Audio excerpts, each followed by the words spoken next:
Well, hello, folks. Thanks so much to everyone who's able to join us this afternoon, I guess it is now, to talk a little bit about something that I know I find incredibly exciting and feel very passionately about, which is the interconnection between racial inequities and tax policy, two of my favorite or least favorite topics, depending on how you look at it. So my name is Daniel Hauser. I work for the Oregon Center for Public Policy, where I serve as a director of strategic policy projects.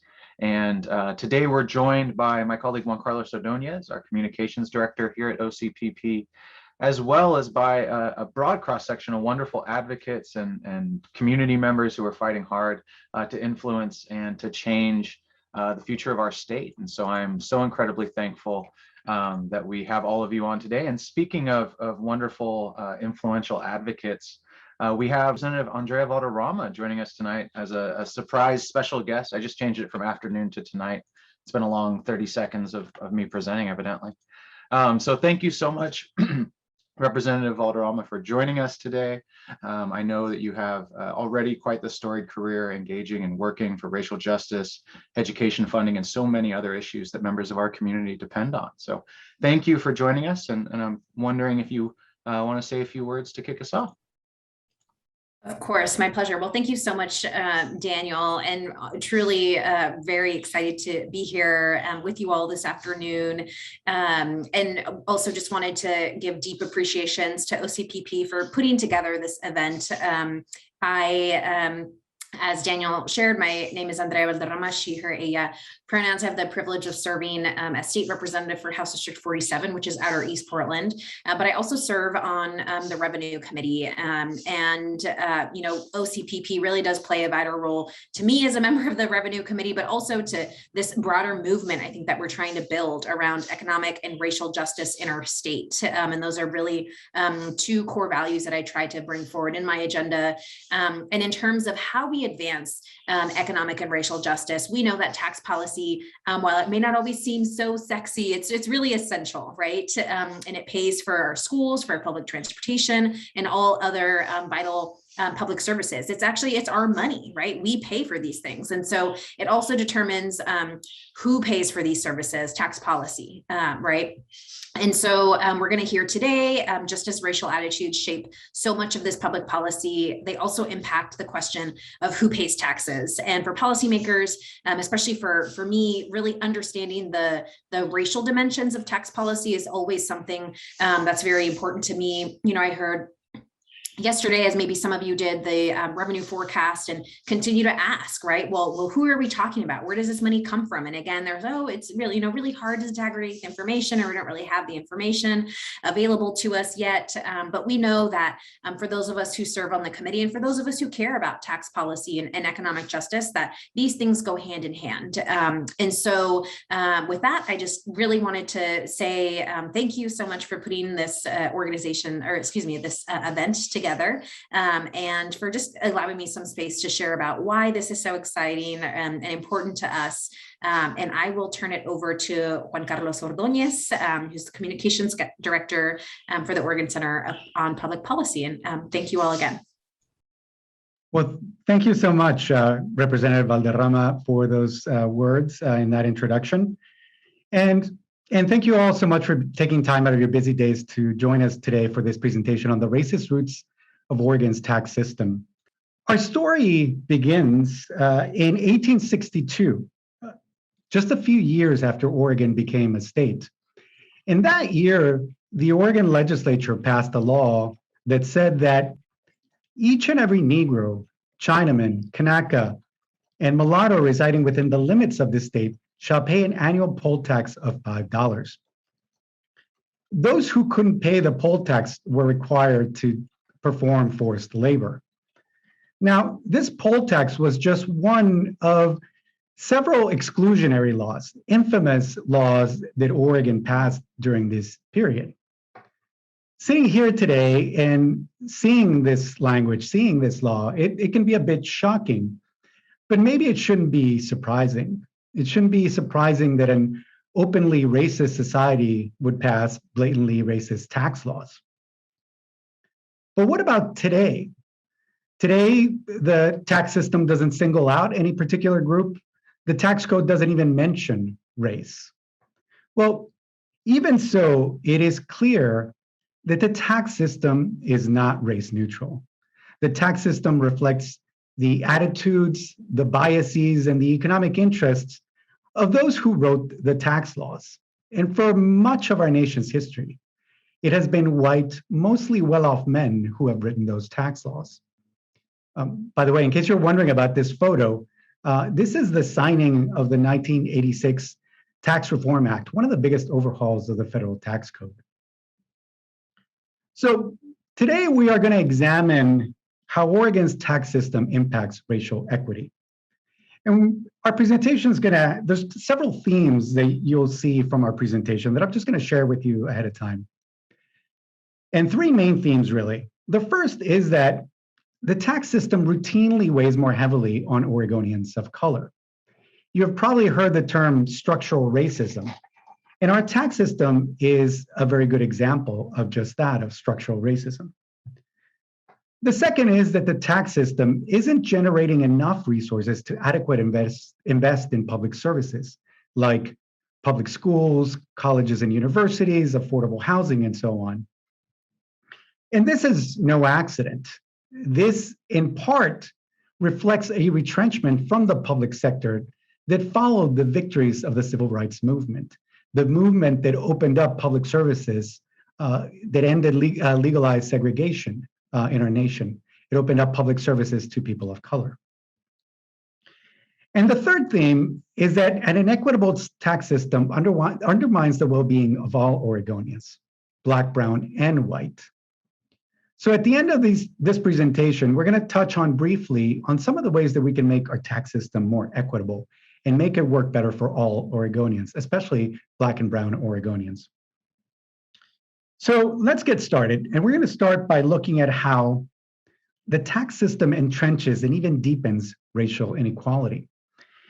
And it does so as a result of tax policies that fall into one of three categories. And those categories are, first, tax policies rooted in our deeply racist past. The second category are policies structured to lead to inequitable outcomes. And the third are policies applied in a racist way. And we're going to examine each of these in turn. So starting with tax policies with origins in a deeply racist past. These policies don't mention race, but it's difficult to disentangle them from a context steeped in racism. And let me give you a couple examples of this, very prominent examples here in Oregon. The first example is the supermajority requirement. The supermajority requirement is a provision in Oregon's constitution that says that if you want to raise tax rates or establish a new tax to fund public services, you need a supermajority of the legislature. You need 3/5 of the House and 3/5 of the Senate to do so. In other words, a simple majority is not enough. The basic democratic principles don't apply when it comes to tax policy in Oregon. Indeed, when it comes to tax policy, the minority holds power to block reform that the majority may want. And if you think about it, this is pretty rare when it comes to the area of legislation, where a simple majority is the usual standard. The second example is property tax limits, constitutional property tax limits. In the 1990s, Oregon voters approved changes to Oregon's constitution, putting in property tax limits, restricting the ability of local governments to use property taxes to fund local services. And this has shifted, put more pressure on the state government to fund public services, especially K-12 education. And that limits the ability of the state government to fund other public services like, say, childcare, affordable housing, and so on. So where do these policies come from? Where do they originate? If you go into history and take a look, what you find is that these policies originated in the Deep South at the dawn of the Jim Crow era, at the start of legally enforced segregation. And a short version of the story goes like this. With the end of the Civil War and the defeat of the Confederacy, the Reconstruction era begins. Southern states, led by multiracial legislatures, begin for the first time ever to provide basic public services to the recently freed Black population, especially education. And these services were mainly being paid for through property taxes. But within a couple of decades, the era of Reconstruction comes to an end. The multiracial legislatures are overthrown, often violently overthrown. It is at this time that Alabama enacts the first constitutional property tax limits. It was an effort to protect wealthy white property owners from property tax increases that would help pay for education for Black residents and others. Similarly, in Mississippi, wealthy plantation owners pushed for and obtained a supermajority requirement, putting it into the Constitution. It required a 3/5 vote to enact tax increases. So in other words, the same threshold as we have here in Oregon. Now, during the Jim Crow era, a few Southern states followed suit in establishing supermajority requirements and property tax limits and putting them into the Constitution. But it was still an exceedingly rare thing. It really wasn't until the aftermath of the civil rights movement when these kinds of policies really begin to spread widely across our country. And let me play you a short clip of an interview with Heather McGhee, who is the author of the wonderful and recent book, The Sum of Us: What Racism Costs Everyone and How We Can Prosper Together. And in this clip, she gives you a sense of the huge anti-government and anti-tax backlash that followed the victories of the civil rights era. Why can't we just seem to have nice things? And by nice things, I don't mean like hovercraft or laundry that does itself. I mean universal health care, a public health system to handle pandemics, reliable modern infrastructure in a country with so much wealth. So I set off on this journey across the country. I immersed myself in the research.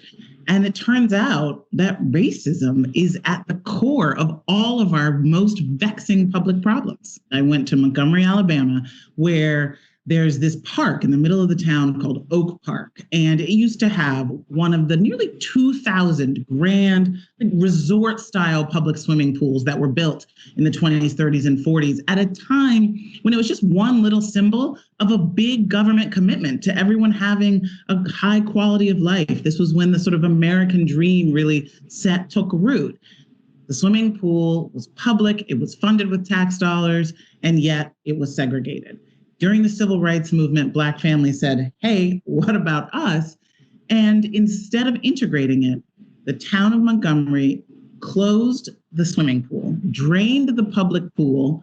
It's wild, but it is the perfect example of the way that racism has a cost for everyone. It feels like in America, ever since the civil rights movement, we've all been sort of dealing with living in the bottom of a drained pool. It feels like since then, and the evidence bears this out, we have seen white people with their votes turn their backs on the formula that created the great middle class that would have made all of our lives better. So in the area of tax policy, the backlash that Heather McGhee just described really begins to gather steam in the 1970s, especially when California adopts the famous Prop 13, constitutional property tax limits. Now, in Oregon, these policies arrived in the decade of the 1990s. In 1990 and 97, Oregon voters approved Measures 5 and 50, establishing constitutional property tax limits. And in 1996, voters approved the supermajority requirement, putting a supermajority requirement into the Constitution. Just to be clear, I am not suggesting that Oregon voters knowingly approved of tax policies rooted in our deeply racist past. But what I am saying is that back in the 1990s, Oregon voters approved of tax policies that historically have served the interest of the white wealthy elite in this country. And those policies continue to this day to serve the interest of the most well-off Oregonians to the detriment of everyone else, especially Oregonians of color. Let's turn now to look at the second category of tax policies that entrench and even deepen racial inequality. And those are tax policies structured inequitably, tax policies that lead to inequitable outcomes. And I mentioned before, but it really bears repeating, that the tax laws reflect the interests, the biases, and the attitudes of those who wrote the tax laws. And for much of our nation's history, it has been white, mostly well-off men who have written those laws. And right now, many tax policies disadvantage Black and brown Oregonians, while advantaging white, especially well-off white Oregonians. And those policies may be the result of ignorance, of indifference, or even of design. But regardless of intent, the inequitable outcomes of many public policies are not hard to predict given our social and economic reality. And that reality is one of a huge economic divide by race.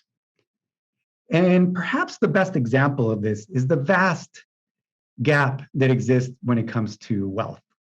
We don't have a very good source of data in terms of wealth at the state level, so I'm going to be sharing with you national figures. And at the national level, we know that the typical white household, the household right in the middle of the wealth distribution, has about $189,000 of wealth. And that is more than 5 times the wealth of the typical Latino household, and nearly 8 times the wealth of the typical Black household. And it is here where we see really the accumulation of decades and centuries of racial oppression and exclusion that have added up to really present day racial inequality. Another example is business and stock ownership. About 90% of businesses in Oregon are owned by white Oregonians, even though they make up about 75% of the state's population. And the bigger the business, the more likely it is owned by a white person. We also see big disparities when it comes to who owns stock, who owns corporate shares, which represent ownership of corporations. We know that nationally, these are highly concentrated in amongst the well-off white population. But we also see big disparities in other areas. We see big disparities when it comes to income, wages, home ownership rates, poverty, and on and on. And our tax system operates within this highly inequitable reality. And it is for this reason that tax policy cannot be racially neutral, even if it does not mention race at all. Let me give you a good example of how this plays out. A really good example is the mortgage interest deduction, Oregon's biggest housing subsidy, far and away Oregon's biggest housing subsidy. And it is a tax deduction available to homeowners who have a mortgage. They get to deduct from their taxes the interest paid on that mortgage. Now, the first thing to know about the mortgage interest deduction is that most of the tax benefits flow to the most well-off Oregonians.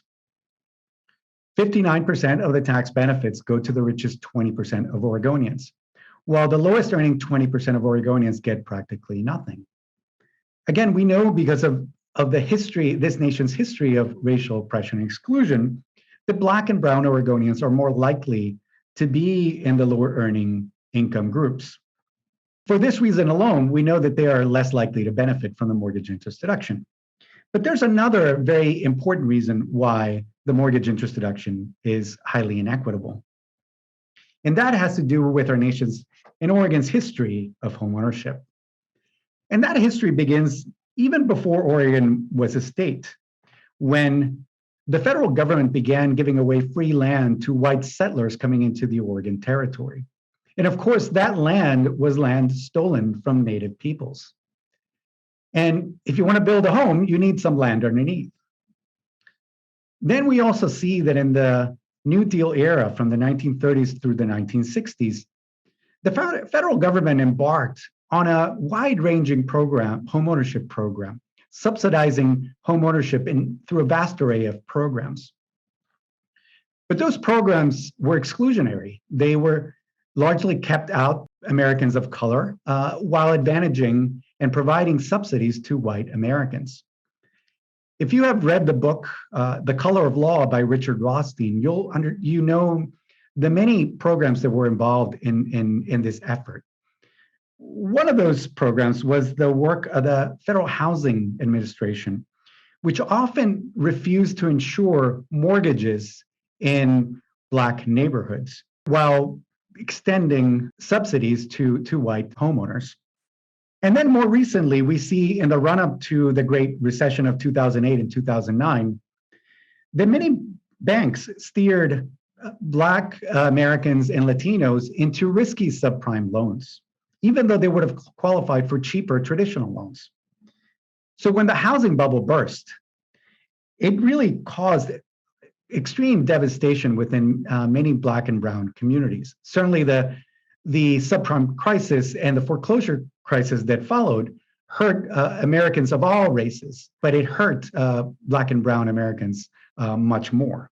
Here in Oregon, 66% of white Oregonians own their home, compared to just 36% of Black Oregonians, and 46% of Latino Oregonians, and 48% of American Indian and Alaska Natives. Without a doubt, a tax policy that subsidizes mainly well-off homeowners, it necessarily leads to inequitable outcomes. Let's take a look at another policy that also worsens racial inequality. And that policy is the kicker. The kicker, of course, has been in the news quite a bit of late, even yesterday. And the kicker is an automatic tax rebate that kicks in when more revenue comes in than what state economists predicted 2 years earlier. As has been reported, and we learned a few months ago, there's a kicker that will begin to be paid out in the coming year when folks file their tax returns. And it's going to be a tax kicker totaling up to $1.9 billion. So who is going to get how much from the upcoming kicker? Well, we know that the richest Oregonians are going to get huge tax rebates. The richest 1% of Oregonians are going to get tax rebates averaging nearly $17,000. And some very rich Oregonians are going to get rebates of even bigger tax rebates. Meanwhile, the lowest earning 20% of Oregonians are going to get tax rebates averaging about $30, or practically nothing. And again, because we know that Black and brown Oregonians are more likely to have lower incomes, we know that they are likely to receive much smaller tax rebates, much smaller kicker rebates. We could go on listing other tax deductions and tax loopholes that share this similar shapes, these similar outcomes when it comes to who benefits. But it is also important to note that there are some tax policies that cut the other way. Some tax policies advance racial equity. And examples of this are the earned income tax credit, the child tax credit, the estate tax. But what about the tax system as a whole? Which way does it lean? Unfortunately, the tax system as a whole entrenches and even deepens racial inequality. And if you attended our Revenue 101 presentation, you will be familiar with this chart. And it shows that the combination of all state and local taxes that Oregonians pay. So when you combine all income taxes, property taxes, excise taxes like gasoline and tobacco, and you see who pays how much, it turns out that Oregon has an overall regressive tax structure, a tax structure that asks proportionally more of lower income folks than those who earn the most. And indeed, the lowest earning 20% of Oregonians pay the highest share of their income in state and local taxes than any other group, while the highest earning Oregonians, the richest 1%, pay the smallest share of any other group. So this is an upside down tax structure, a regressive tax structure. And from this fact alone, we know that it is also an inequitable tax structure. And indeed, when you layer race data on top of these tax estimates, it turns out that Oregonians of color pay a disproportionate share of the state's taxes relative to what they earn of the state's income. In other words, Oregon's tax system weighs more heavily on Black and Brown Oregonians. But it actually gets worse than that, because this chart that you are seeing here, the tax structure that we've been discussing, only takes into account the forms of revenue that are classified as taxes. It doesn't take into account fees and fines. And since the mid-1970s, the share of all revenue raised by state and local governments here in Oregon that comes from fees and fines has nearly doubled. And this really shouldn't be that surprising, because when you enact policies like constitutional property tax limits and supermajority requirements, they make it really hard for state and local governments to raise the revenue needed to fund public services. Well, then they turn to other sources of revenue like fees and fines. And so we have seen that public colleges and universities jacking up tuition. And now students are coming out of graduating loaded up with debt. We know that the criminal justice system, an institution already deeply shaped by racism, has imposed court fees, incarceration and supervision fees, and the like. And these can weigh very heavily on families and individuals. So if you want an example of structural racism, a structure that routinely disadvantages people of color, you need to look no further than our system of revenue. The third category of inequitable tax policies are tax policies applied in a racist way. And let me give you a couple examples of this. The first has to do with the application of property taxes. And there's a long history in our nation of tax assessors overvaluing the property owned by Black and Brown people. And the data shows that this is still a problem. A very recent study issued this past summer found that in just about every state, Oregon included, Black and Latino residents pay a higher effective property tax rate for the same level of services as do white residents. Another example is who gets audited by the Internal Revenue Service, by the IRS. And while we don't have data on who exactly gets audited by the IRS, we do know that nationally, the 10 counties that are most heavily audited are counties that are predominantly Black, while the 10 counties in the nation that are least audited are disproportionately white. So to sum it all up, we have a tax system that entrenches and deepens racial inequality as a result of tax policies that are rooted in our deeply racist past, or tax policies that are structured to lead to inequitable outcomes, and tax policies that are applied in a racist way. But even that is not the end of the story, because we also need to consider how starving the public sector deepens racial inequality. The tax system that we've been discussing is the system by which we generate the revenue to pay for public services like schools, public transportation, and many other vital services. And in an earlier era, we had a tax system that funded fairly robust public services. And this is the New Deal era of the 1930s through the 1960s that Heather McGhee described in her clip, when public services even extended to resort-style public pools in many communities. The caveat, of course, was that these public services and goods were by and large for whites only. Heather McGhee describes in her book, with the victories of the civil rights movement that ended legalized segregation and opened the doors to public goods and services to people of color, a majority of the white population begins to turn its back on the formula that created a broad middle class. And part of that formula, we have to understand, was a strong tax system. In the 1950s, for example, the top federal tax rate, the tax rate that the richest Americans paid, went as high as 91%. Today, that rate is below 40%. And as a result, today, the tax system often does a poor job at funding public services.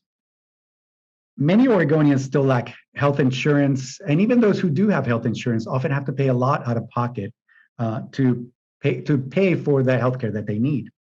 We have no universal system of preschool in Oregon. And as a result, many children enter kindergarten without the benefit of an early education that would help them prepare for what's coming. As I said before, public colleges and universities have been jacking up tuition. So many students now come out loaded up with debt that diminishes their economic prospects. And of course, these are just some examples. People of color, without question, suffer more under this system of weakened public services.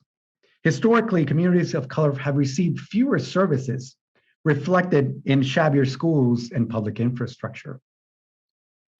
So when you starve the public sector, that makes it even harder for Black and Brown communities to catch up. But the reality is that an inequitable tax system harms all Oregonians, Black, Brown, and white. White Oregonians would also benefit from a top-notch educational system that provides universal preschool as well as affordable quality higher education. They would also benefit from affordable quality healthcare and affordable housing. Our inequitable tax system, which starves the public sector, is a system that harms all Oregonians. Let's turn then and see how we can improve things, how we can advance racial equity through the tax code. And the first strategy that we would suggest is eliminating the structural barriers in our tax system. We saw earlier how provisions in Oregon's Constitution have their roots in the Jim Crow era, the era of legalized segregation. Policies like constitutional property tax limits and supermajority requirements historically have been ways to protect the wealthy white elite from taxation, and that continues to be the case. These kinds of constitutional limitations make it hard to raise the revenue that we need to have vibrant public services that would improve the lives of all Oregonians. So getting rid of the supermajority requirement and eliminating or reforming measures 5 and 50, the property tax limits, would be a huge step forward in terms of having a more equitable tax system. We should also mention that reforming the kicker, another inequitable provision that was put into the Constitution, would be a very significant step in advancing racial equity here in Oregon. And short of eliminating the kicker, we believe that there are ways to have an equitable reform of the kicker so that we don't have to send huge tax rebates to the very wealthiest. We could instead, for example, provide a tax rebate that is the same for all Oregonians. The next strategy that we recommend is raising taxes at the top. We saw earlier how we have an upside down tax system that exacerbates racial inequalities overall. And so turning our tax system right side up, making it progressive, would definitely be a big step forward in advancing racial equity. Now, the specific mechanisms for achieving this, there are many, and they're not that surprising. So we can talk about raising tax rates for the very richest Oregonians, like, say, establishing a new tax bracket for millionaires, or closing or reforming tax loopholes that disproportionately benefit the most well-off, like the mortgage interest deduction. We can also talk about raising tax rates on large businesses and corporations, which are by and large owned by white, wealthy Oregonians. And we know that taxes on business and corporate profits tend to mainly fall on the owners of the businesses and corporations. The next strategy is cutting taxes at the bottom. And again, we know that our tax system weighs more heavily on Oregonians who are the lowest earning taxpayers. And it just as we discussed, we know that because of the long history of racial oppression and exclusion, that Black and Brown Oregonians are more likely to be in the lower earning groups. So cutting taxes for the lowest earning Oregonians would definitely not only make our tax system more progressive, but it would also advance racial equity. And one of the most targeted ways of accomplishing this would be to expand tax credits for low-income Oregonians, such as boosting Oregon's earned income tax credit. And the last strategy that we would recommend is collecting and disclosing data on race and ethnicity. Right now, neither the IRS nor the Oregon Department of Revenue collects data on race and ethnicity. And this lack of data makes it easier to ignore the disparate racial impacts of our tax system and particular tax provisions. So collecting such data would give us a better sense of the inner workings of our tax system and how we can improve it to make it more equitable. And I should say that right now, the Oregon Center for Public Policy, the Oregon Education Association, and others are campaigning to require the Oregon Department of Revenue to collect such data. And if you are interested in learning more or joining this campaign, please visit ocpp.org/tax. So let me conclude by saying that if we want a truly equitable society where all Oregonians, Black, brown, and white, can flourish, we need to address the inequities in our tax system.